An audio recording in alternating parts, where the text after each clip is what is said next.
Good morning, good afternoon, and good evening. Thank you for joining the Spiritist Talk series promoted by the United States Spiritist Federation every Saturday morning at 11 a.m. Eastern Time. I'm very happy to host this talk by Sonia Doi, who will be leading our live with the theme, The Evolving Role of Spirituality in Medicine. Let's all give Sonia a very warm welcome. And please allow me to introduce her before she starts her presentation. Sonia Doi is currently the president of the United States Spiritist Medical Association and the International Spiritist Medical Association. She graduated in medicine from the University of Sao Paulo, Brazil, with a specialization in endocrinology.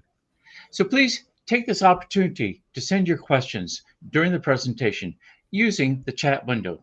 Sonia has reserved time to address your comments and questions once she concludes her presentations. And now, Sonia Doi. Thank you, dear Bradley, for your kind introduction.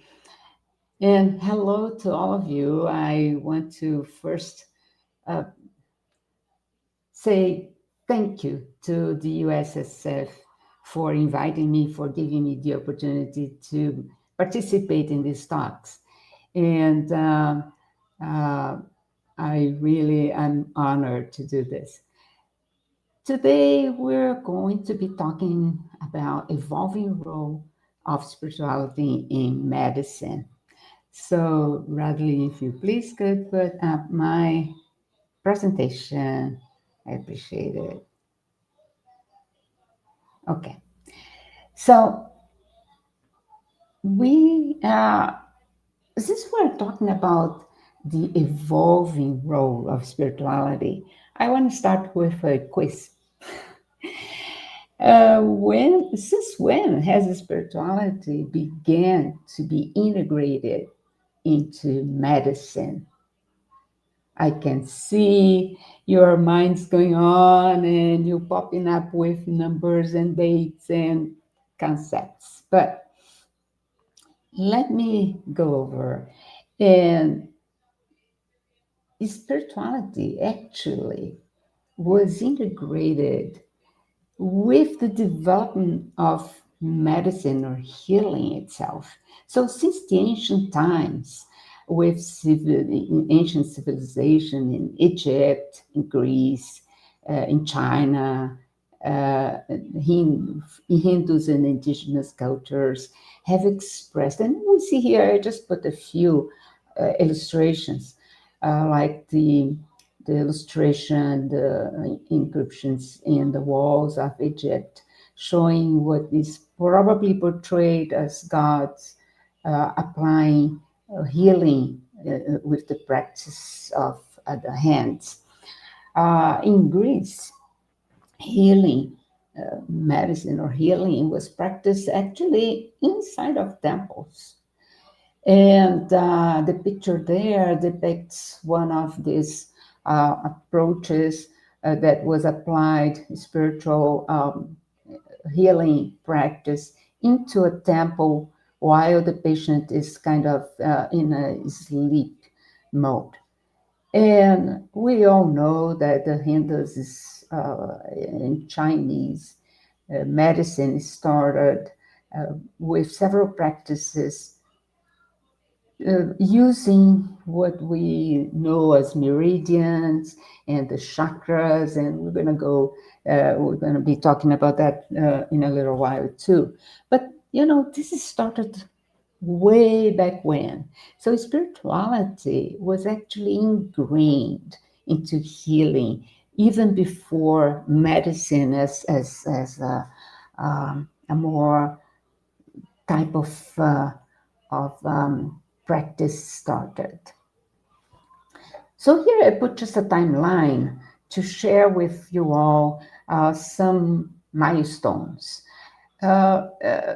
Around circa 3000 BC. BC is the new terminology for before Christ and after Christ. So before Common Era or Christian era, and the 500 Common Era or after Christ. This was a period when, at least history has shown, several healing practices being spiritual rituals or prayers, so different manifestations of healing practices through the world, different cultures. A little later in the Hippocratic era, the Hippocrates actually had a very naturalistic approach of medicine, and he thought that there was some spiritual influence in the manifestations of disease. A little later, during the medieval period, this started, there was notice, sometimes the words kind of slip my mind. Spiritual healing by monks and priests. So there were more and more number of monks and priests doing healing spiritual practices.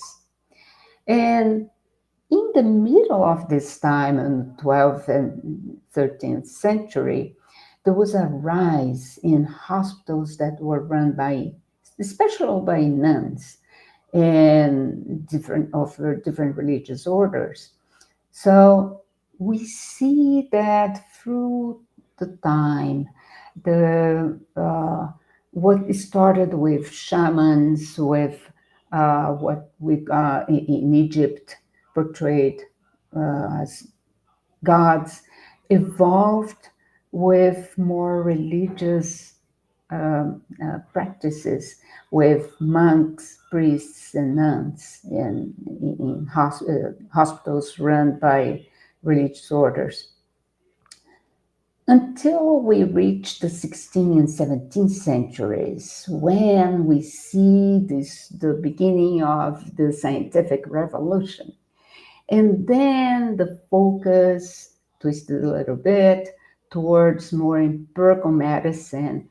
And it started to split a little bit, to get distant a little bit from the medical practice, from spiritual practices. So this started to develop separately as medicine began to be more scientific and use more scientific approaches.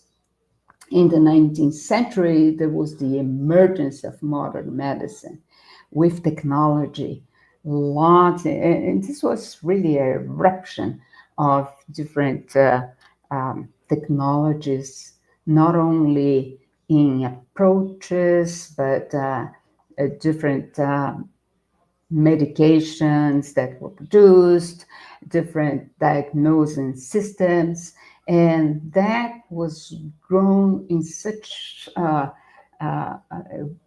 eruption of methodologies and approaches, and spirituality was left behind.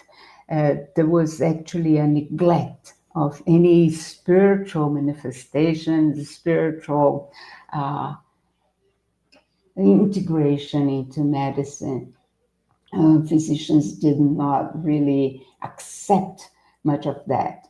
Medicine is medicine. We have nothing to do with religion or spiritual. Here is, the results of your exams. Here's the diagnosis. Here's the treatment.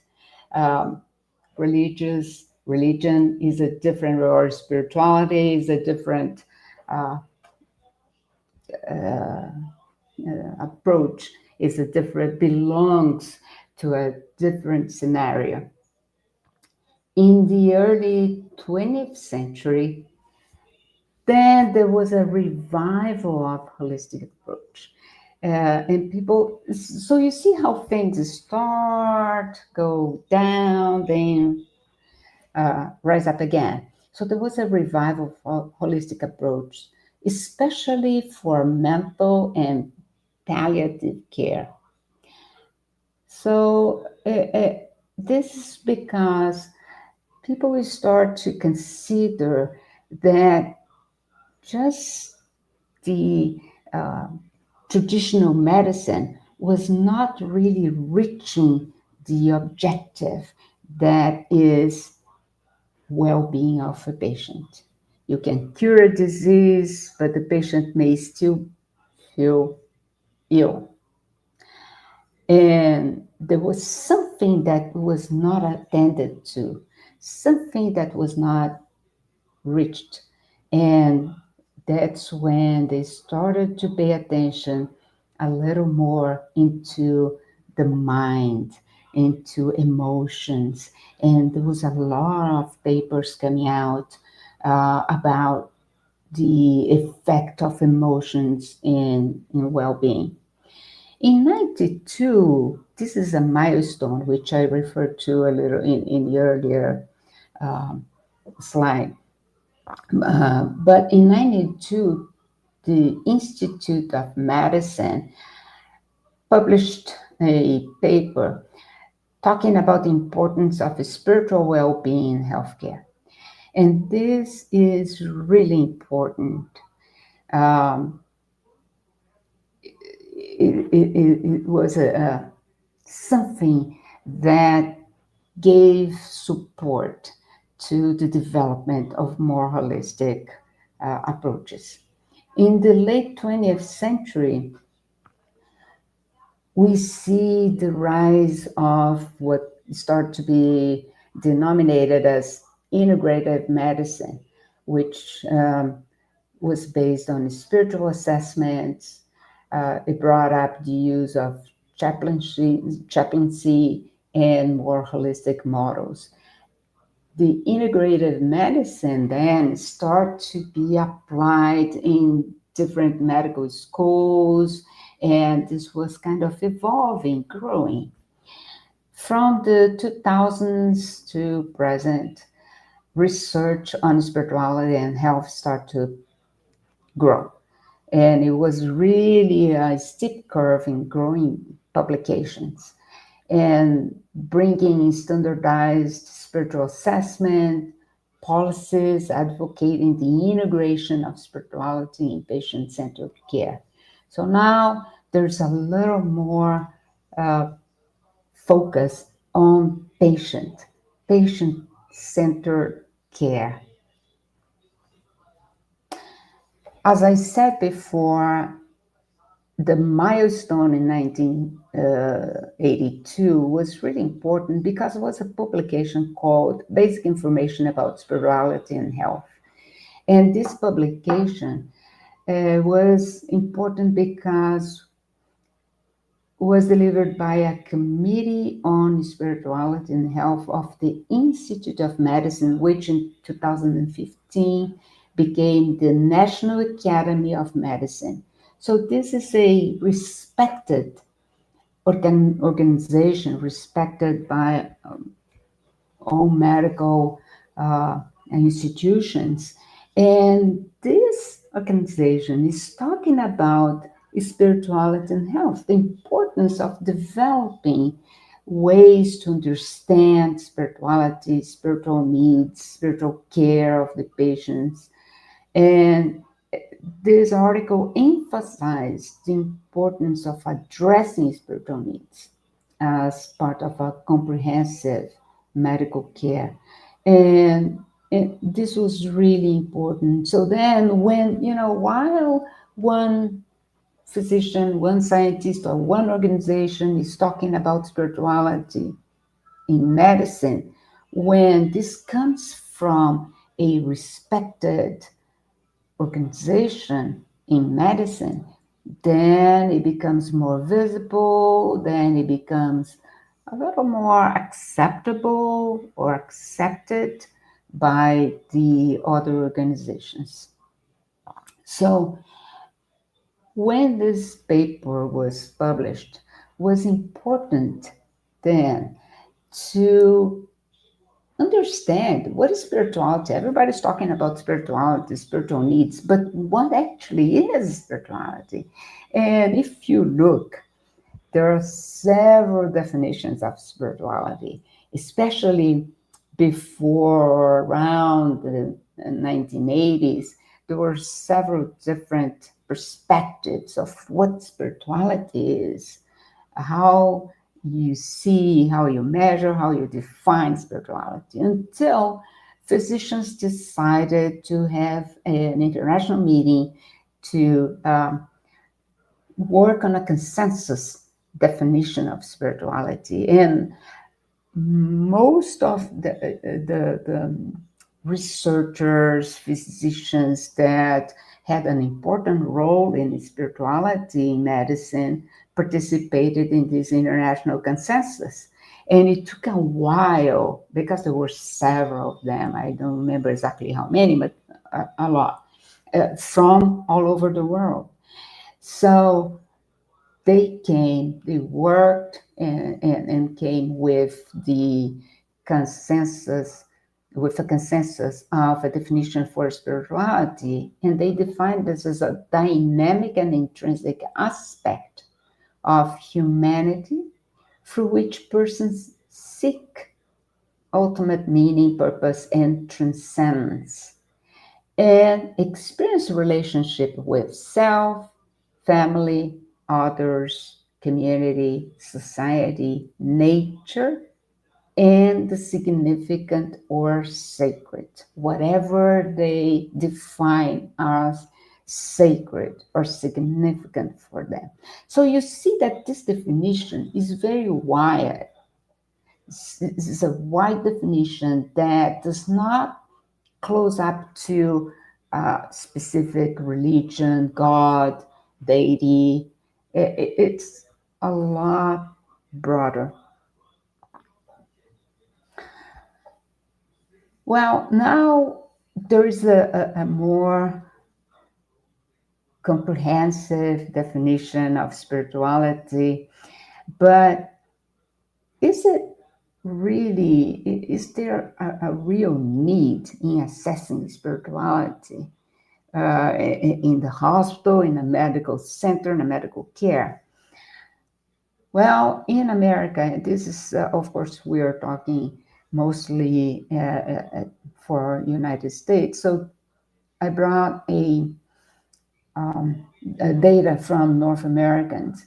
In a 2000 Gallup poll, 91% of people reported a belief in God or a universal spirit, while 83% said that God is highly important in their lives.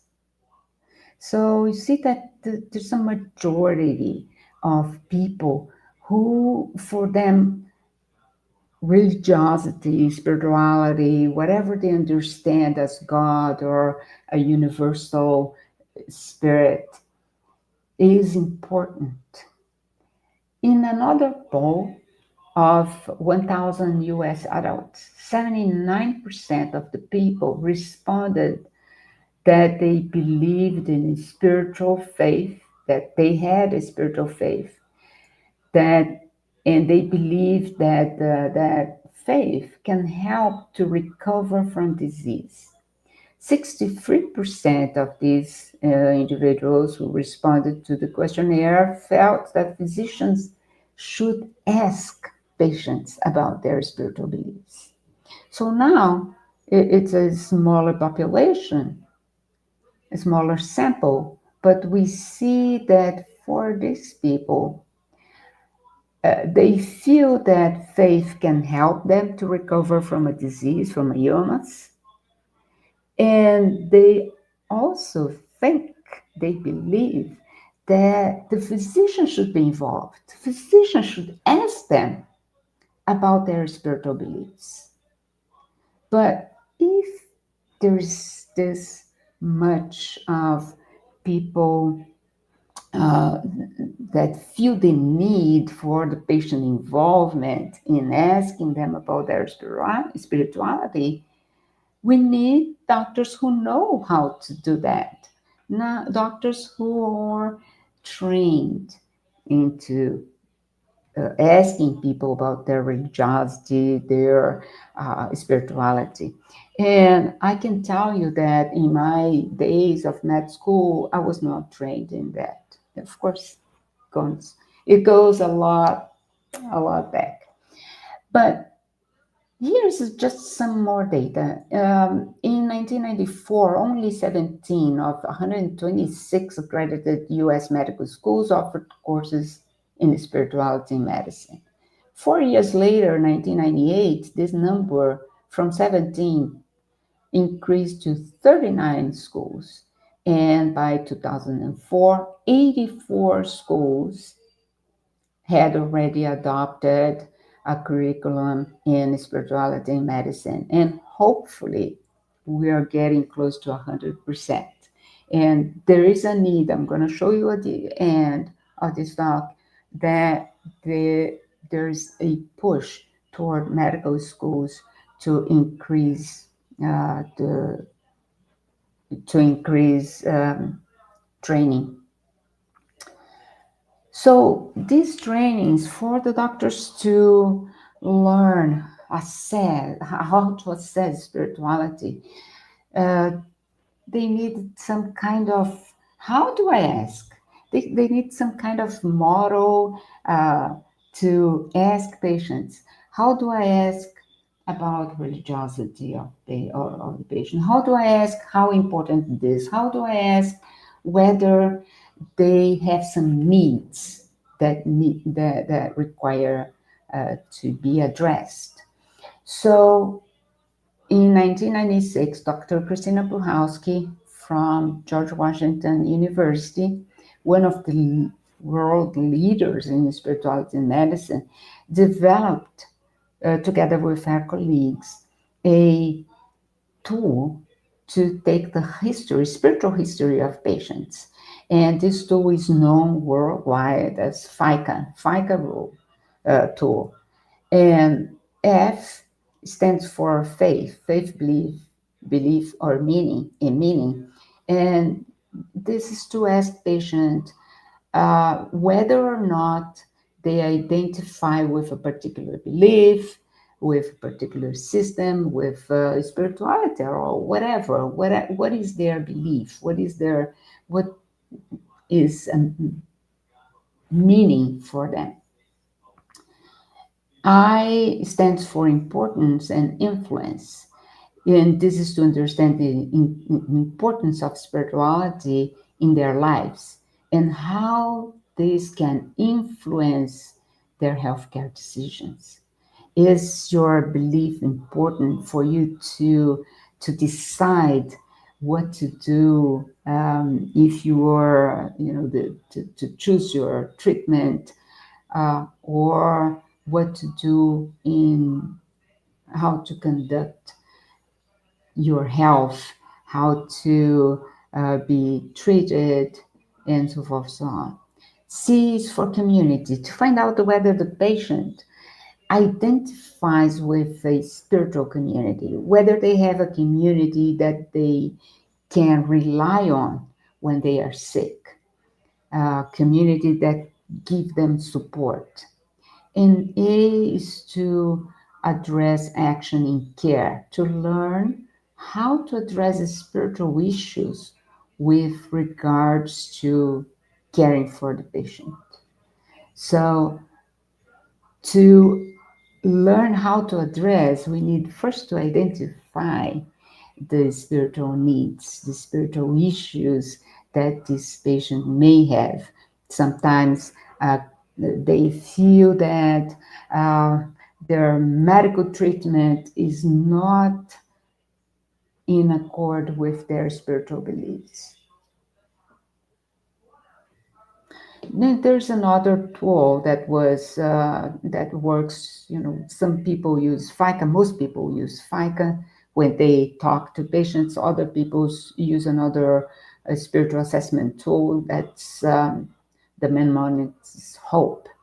H for hope, meaning, and comfort and strength, to ask patients and find out their how they assess their state of hope, meaning whether they belong to an organized religion or a non-organized religion, their personal spirituality and practices, whether they are involved in practicing any spiritual, uh, if they're involved in any spiritual practices, and the effects of medical care and end of life decision, whether they have any conflict between their spiritual beliefs and the medical treatment, and whether they have any needs if they are looking at the end of life decision. So, those are the tools that nowadays physicians, medical students are taught on how to address, how to talk to patient. And there are different levels of involvement, of course. Now, we're talking about these tools on talking to patient, and you learn, you write, you put this in the patient chart, but mostly, the most important is that the physician is sensitive, develops a sense of empathy and compassion to understand and feel whether the patient has a spiritual distress. And it's known that spiritual distress is prevalent in patients with advanced disease. And this is associated with different factors: poor quality of life, because the patient is so sick, has poor quality of life.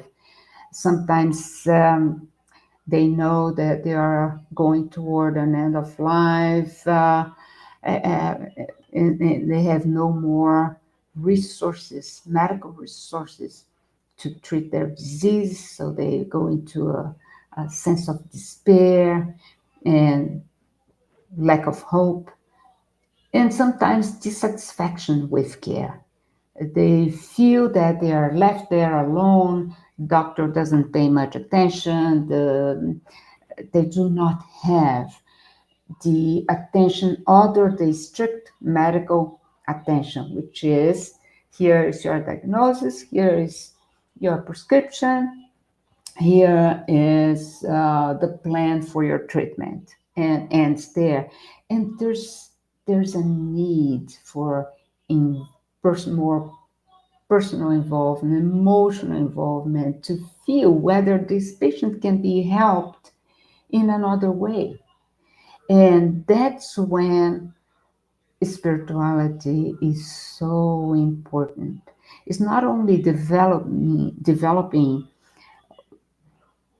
tools to learn how to talk to patient, but it's to feel what the patient needs and to be able to give them some kind of hope, some kind of help.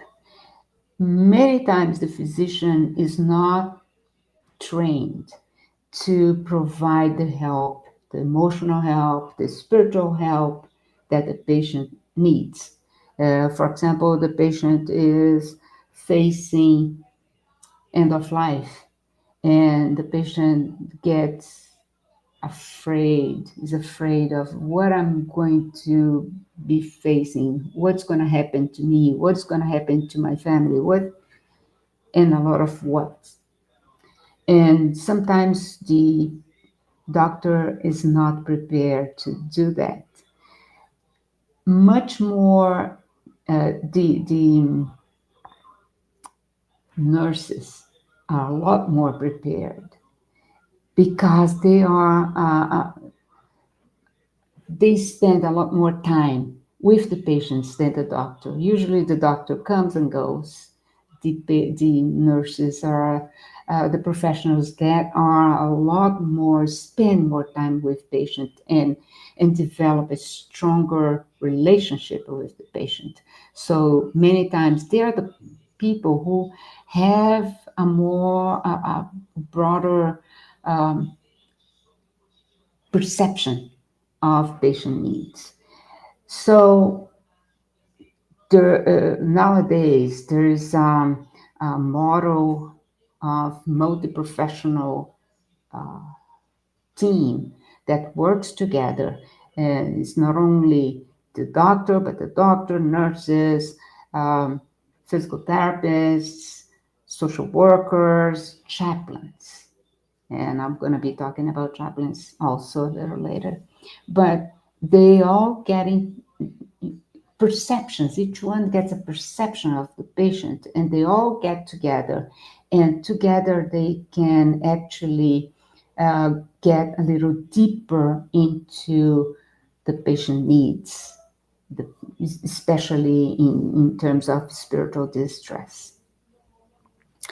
So research has increasingly supported the integration of spirituality into medicine because there's a lot of papers showing positive impact on health outcomes. The number of papers since I believe the 70s, the 80s, little by little, and now a huge volume of papers showing that when you use some kind of spiritual approach, you have a better outcome. Of course, it's difficult to measure this, and that's when research in spirituality, involving spirituality, gets really, really difficult because usually traditional research relies on a very strict methodology. The methodology is well set, and usually the researchers follow that methodology. They have a very a study well designed, a good design of the study. And in spirituality, it's difficult. How are you going to measure it? How are you going to measure the intensity of a belief? How are you going to measure uh, whether the prayer of one person is more intense than the other, and so forth, so on. So this becomes really difficult, but little by little, researchers have been developing better methodology to do this research, and usually um, is what we call empirical research. Oh, I'm sorry, I have to go back a little here. The other measurement of research has been patient satisfaction, and this is showing that, of course, when you get more involved, when you allow the patient to recognize first their religiosity, their spirituality, you acknowledge, you recognize, you let them express, manifest their beliefs, and you respect their beliefs, of course, they are more satisfied. And that helps a lot also with coping mechanisms. So, all that has been shown in research, and that all has helped into integrate uh, spirituality and health. Here, just to I put these two articles just as an illustration. There are thousands of articles, but one of them is measuring multidisciplinary oncology clinicians' experiences delivering spiritual care to patients with cancer and their care partners. Uh, Most of the research now has been done with more critical patients, like patients with cancer, because there's a deeper need there, since these patients are sometimes facing end of life, or they're uncertain whether they're going to recover. And most times, when there's some uncertainty on the medical effectiveness of the medical treatment, patients resort to some other resources like some spiritual help.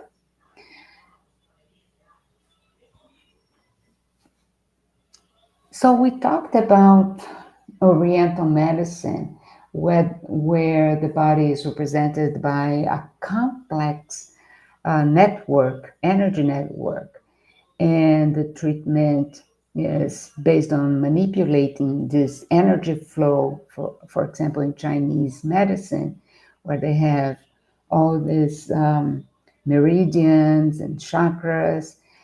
But Andrea Luiz, in the book Between Earth and Heaven, talks about something very similar to that. He says the perispirit is a vehicle of electric cells, which can be defined as an electromagnetic field in which thought vibrates in a closed circle. So there's a similarity between these two things when this electromagnetic field in the perispirit vibrates. And that is by Andrea Luiz says this is where the thought flows into these electric circuits.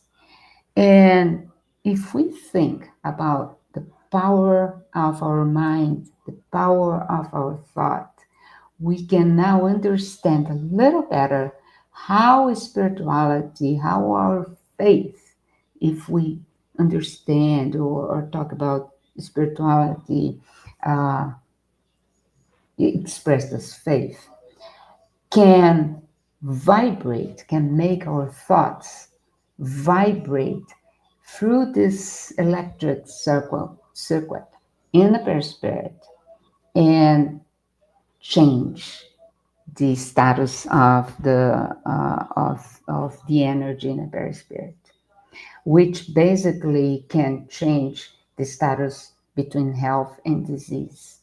So this, I'm not going to go much further in this, but this is it's something that make us think that in Spiritism we learn so much that tell us how important is that faith to promote healing, to promote better health, to change the way our perispirit is expressed through our physical body.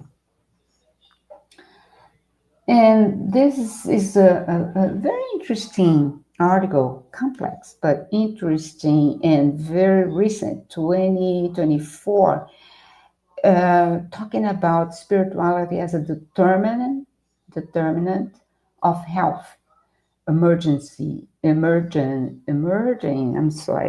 policies, practices, and systems. I brought up this article because this article talks about policies, how things are evolving. We're talking about evolving role of spirituality, how things, in the beginning we had, during the modernization, technology and development of a medicine that was more technological, people didn't want to talk about spirituality.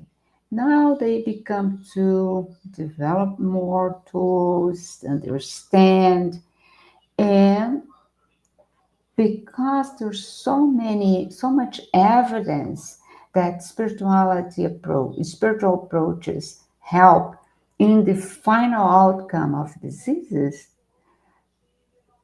they are talking about policies to implement, to improve spirituality, the integration of spirituality in health.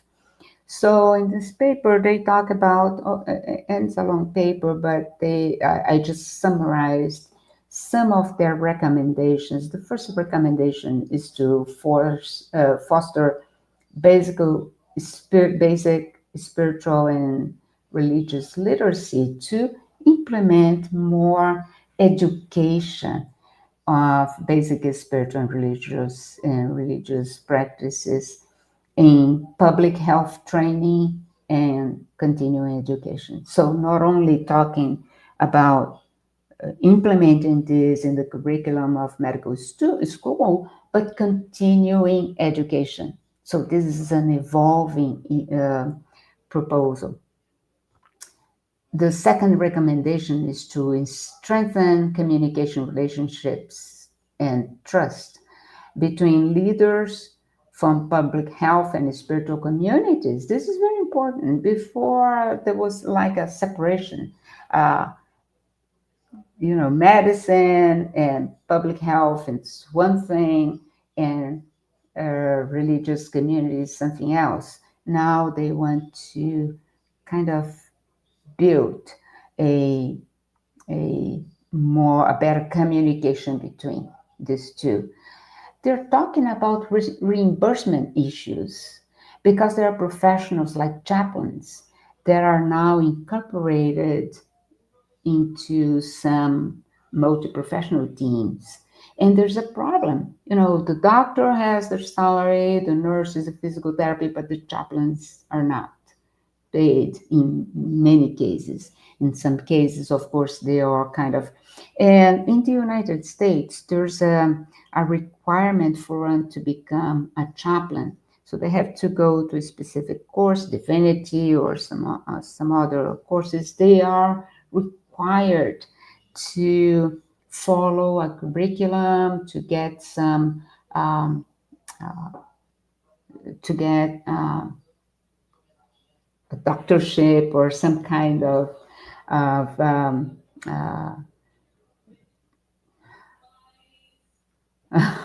blanking on a word. Anyways, to be acknowledged as a chaplain is not only because you are a religious leader that you can volunteer to go and say, oh, I want to volunteer as a chaplain in this hospital. No, there are some very specific requirements, and they need to to fill all these requirements. And then the final is a dedicated funding. So, of course, uh, there are needs for funding for research in spirituality and other fundings that can actually improve the association between hospitals and religious leaders or religious organizations or spiritual organizations. So let me go a little further here. We talked a lot about religion, faith, but what about those who do not believe in God, the so-called atheists? Do they have a spiritual need? And yeah, there's some very important concepts here that need to be understood. So it's not because there's an absence of a divine source of meaning that they are meaningless.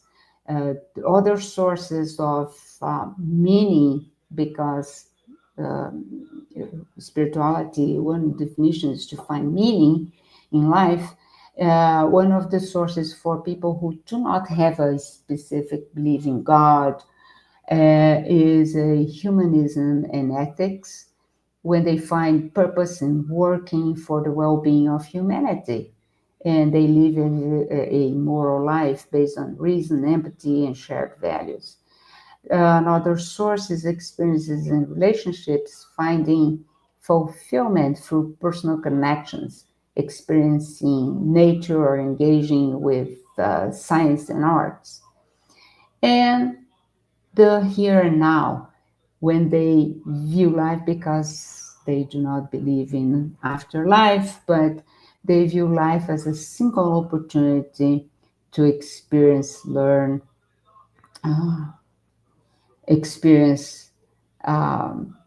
and contribute, rather than as a prelude to afterlife, because they don't believe in afterlife. So we see that no matter what, whether the patient you fulfill, you fill out the questionnaire, you find out whether the patient has a spiritual belief or not. And even for those who say I'm an agnostic or I'm an atheist, we still need to find what is that this patient needs in terms of meaning, in terms of purpose in life. And that's where we can act. And that's basically is a compassionate care, is being is empathy together with caring for this patient. This is empathy with the act of helping the patient, willing to help the patient, extending your hand and caring for the patient. Um, very quickly, Dr. Christina Puhalski, who I told is a worldwide leader in spirituality and health, and which is the director of George Washington Institute for Spirituality and Health, has been invited to some of our Spiritist events, the SMA, the Spiritist Medical Association in the US, and this year she came and participated in the Spiritist Medical Association of Brazil, which is a huge event. And she says after she participated, she put a note in the website, Jewish website, saying, being among such loving individuals is truly sacred. I was especially inspired after my session with medical students who not only utilize the FICA spiritual history tool, but who are also committed to advancing spirituality grounded healthcare. I'm filled with profound gratitude for these future leaders. So she was really engaged into our meeting here. And I brought this to say she's not a spiritist, but she understood what we are doing. And this is what I was going to say. How is Spiritism involved in all this process of integrating spirituality and health? Uh, and this is fundamentally done through the Spiritist Medical Associations. The first one, which was founded in São Paulo, Brazil in 68. 95 was the Spiritist Medical Association of Brazil, which has several chapters in so many other states. In 99, Dr. Marlene Nobre founded the International Spiritist Medical Association. In 2006, we founded the SMA of United States. So the Spiritist Medical Associations have been working with physicians, researchers, and trying to bring up the issues of the needs for spiritual care in medicine. So I want to stop here. Thank you so very much for your attention. Forgive me for my sometimes my uh, forgetting some words here, and but I'm open to any questions that I could answer. Thank you ever so much, Sonia, for the wonderful insights and reflections you provided us today. Stay with us, our friends, for the Q&A session, which will start shortly after just these few important announcements. The 19th U.S. Spiritist Symposium will happen on September 20th this year in Ann Arbor, Michigan. Save the date and join us to reflect on the evolution of consciousness, a path towards enlightenment. There will be activities for kids and teens all day. And be certain to check out the podcast like series, Psychology and Spirituality, A Bridge to a Better Life, based on the works by Joanna J. Angelis. A new episode appears every Friday at 7 p.m. Eastern Time. It is available on YouTube and Spotify. And there's a new book, The Spiritist Review 1866 by Allan Kardec. It is available at the spiritistbooks.us store. Be certain to check that out. And also check out the wonderful Spiritist app, Be My Hope, which is available from the App Store and Google Play. This app offers uplifting content and a collection of videos, daily messages, and audio materials. Please download it today. There's also available 7 free professionally recorded Spiritist audiobooks sponsored and produced by the Spiritist Society of the Carolinas. At your own pace, you can listen to Allan Kardec's foundational works on YouTube at Spiritist Society Carolinas. And you will note on screen there is a QR code. If you wish to help the USSF produce more publications and promote Spiritism to everyone, scan the QR code on screen for your donation. And thank you very much. Now, let's turn our attention to your comments and questions. There is still time to send in yours, so please feel free to share your thoughts. And the first one is from the U.S. Spiritist Federation. Can integration of spirituality in patient centered care be documented like other medical cases? I do not understand exactly the question. Can integration of spirituality in patient care be documented like any other medical cases? Do you mean can spiritual needs? Well, for any spiritual, the spiritual treatments, can they be documented in journals and such in the same way we have other medical cases? I believe. Well, if I understand well the question, spiritual care or spiritual need, spiritual approaches may be documented if they are practiced with by the team that provides care in the hospitals. Let's say you have a multi-professional team, there's a chaplain there, and the patient needs some spiritual care. The chaplain comes and talks, and all this is recorded is documented in their chart. So, in that sense, this is documented. If the patient goes somewhere else for care, they cannot document. They can report, but of course not document because it was not done under their care. Okay, very good. Thank you. And from the United States Spiritist Federation, does the type of illness matter in balancing spiritual treatment and medical treatment?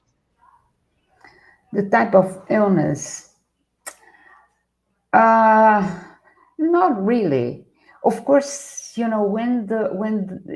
is a very severe illness, very let's say cancer or some other very chronic disease, it's more there's more need for spiritual treatment or spiritual care, and of course medical treatment. If it's something very subtle, sometimes the doctor thinks, for example, a person who has headaches, and the doctor says, well, it's just a headache. I did so many tests and there's nothing there, and this is emotional, whatever. It gets many times dismissed. But that doesn't mean that there's less need for balancing the spiritual matters, right? So there is a need for balancing spirit, mind, as we call, and the physical body, physical health. There's need every time, whether we are sick or not sick, whether it's a very severe illness or mild illness. Balancing mind and body, balancing spirit and body is always a need. I would say, because we understand, and especially in Spiritism, we understand that the physical body is a reflection of the perispirit. That the physical body uh, is the perispirit, or the spirit is manifests itself through the physical body. So there's a need for balancing those emotions. There's a need for balancing the mind, all the circuits of the perispirit, so that the physical body uh, has a better expression of health. So I don't think there is a special, a more severe disease or a less severe disease. He needs more balancing or less balancing. Thank you very much for that. And from the TVCEI International Spiritist Council, how can spiritual healing practices, passes, prayers, etc., coexist harmoniously with conventional medicine without being seen as antagonistic? Oh, that's our dream, right? I think we always spiritists think, because we know that there's a spirit there manifesting through the physical body. We know that the healing practices, especially in our case, passes and prayers, will be extremely uh, benefic for in medicine and not antagonistic. However, it's still seen sometimes not as antagonist, but as a people don't believe in it, so they dismiss it. It's not accepted. It's not um, included in conventional medicine. And I think we are walking towards it. We are walking towards it. As I showed in my slides, the now movement for policies to improve spiritual care in public health. This is very important. If we walk toward this, there's going to be more acceptance of healing practices in the hospital. There is already there are already some hospitals who accept Reiki, who accept some other types of healing hands, for example. Passes is a little difficult still, because Spiritism is well known in Brazil. And even in Brazil, some hospitals would not accept that. And out of Brazil, United States, Spiritism is known. I hope it keeps on growing, but it's known for a very limited, population. So it's going to be first. Spiritism needs to be better known by other countries. The practices of Spiritism needs to be better understood by other people. And I think the talks that are now here through USSF, through SMA, through other uh, organizations, help into bringing this up to other people who are not familiar with Spiritism. But it's going to take a while. It's my hope, it's my dream that this happens soon. But because conventional medicine is kind of phasing down into a new model, which is called integrative medicine. Nowadays, most places, most hospitals, especially, Mayo Clinic, other hospitals, are using the term integrative medicine in most cases. So I hope that this model keeps on growing. The multi-professional teams with chaplains keeps on growing. And then in the near future, I hope that this will be becoming a reality. Let us hope so. And from TVCEI, International Spiritist Council, has there been spiritual research into comatose patients considering brain or other activity? There's been, as far as I know, a few attempts to do this kind of research. However, this has not been published yet. So we cannot say, yeah, there has been spiritual research into comatose patients until it is published somehow by an accredited journal or some kind of meeting, scientific meeting. Because it's not because I do one patient or two patients that this is a research. Research needs a methodology which includes a certain number of patients, statistical analysis, and all that gets into a real research. So as far as I know, the short answer is I don't know of any research with comatose patients. Okay, very good. Thank you. And from the U.S. Spiritist Federation, how can we begin encouraging support for spirituality in medical practices? I think there's several ways to encourage support. One is to talk more about it, talk with your communities, talk with your doctors. And I think that's where we have to start. Because once the doctor that takes care of us knows that we consider that important, then this is something that it's growing and growing. We kind of find a connection with the doctor, with the healthcare providers, you know, and I think that's the best way to encourage, because many times the doctors feel kind of um, a little shy into asking about your religion, thinking that, I mean, imposing you something, or I'm intruding in your life. Nowadays this is important, so it's important to talk to your doctor. Hi doctor, by the way, I think spirituality is important. I have been doing this. What do you think? The doctor should be doing this, but if they do not open to it, we are allowed to do that. And I think that will encourage doctors to learn more and to practice more, to bring more of that up in their practices.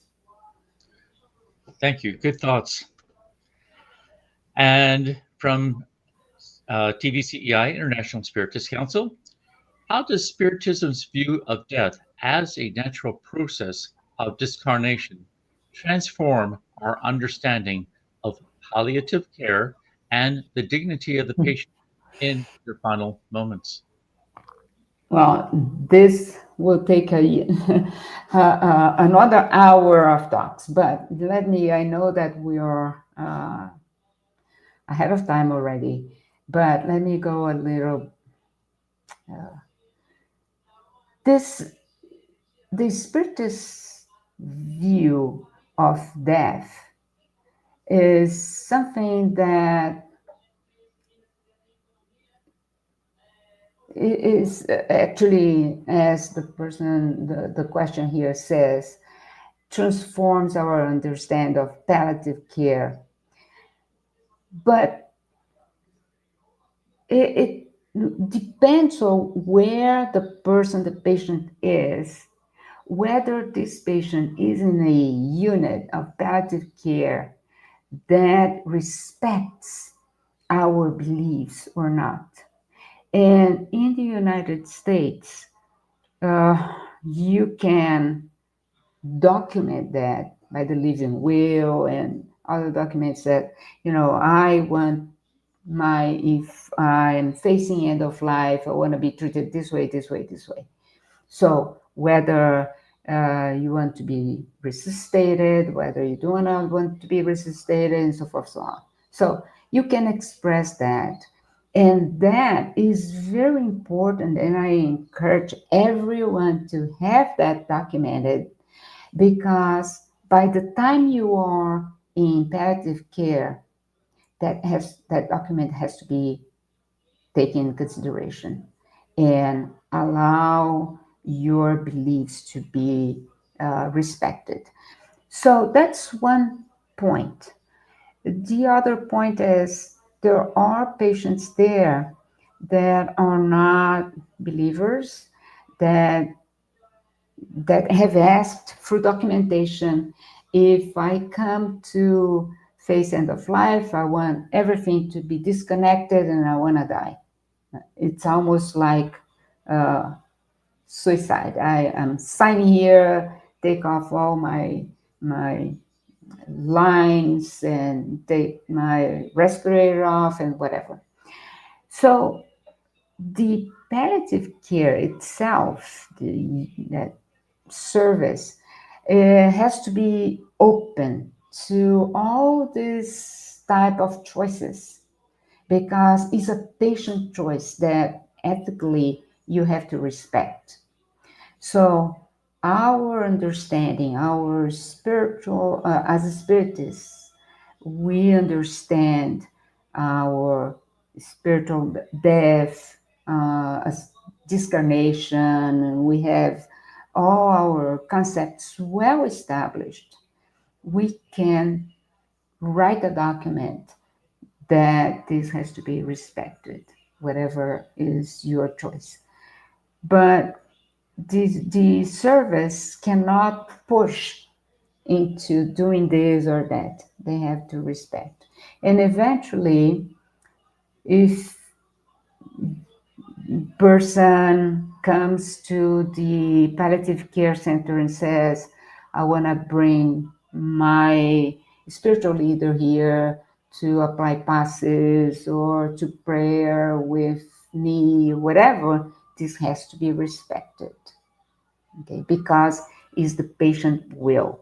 But the patient has to express that, whether by a document, signed document, or by orally talking to the team, the treatment team, and that needs to be respected. Okay. Thank you ever so much, Sonia, and our appreciation to everyone who watch today's Talk Live and those who have been following our weekly Spiritist Talk series.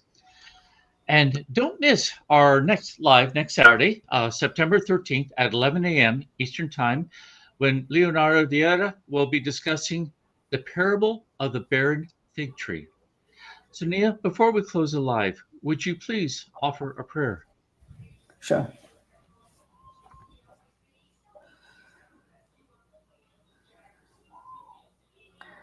We are very thankful to our Father, our Creator, for all the opportunities that we have been given to grow, to learn, to evolve. We know that we are all evolving every day through through reincarnations to get closer to God, to perfection. But we still have a lot to learn. May we be helped and enlightened by our guide spirits, by the higher spirits, to contribute to humanity as best as we can, and that we can continue our life in spreading love and practicing charity. And so be it.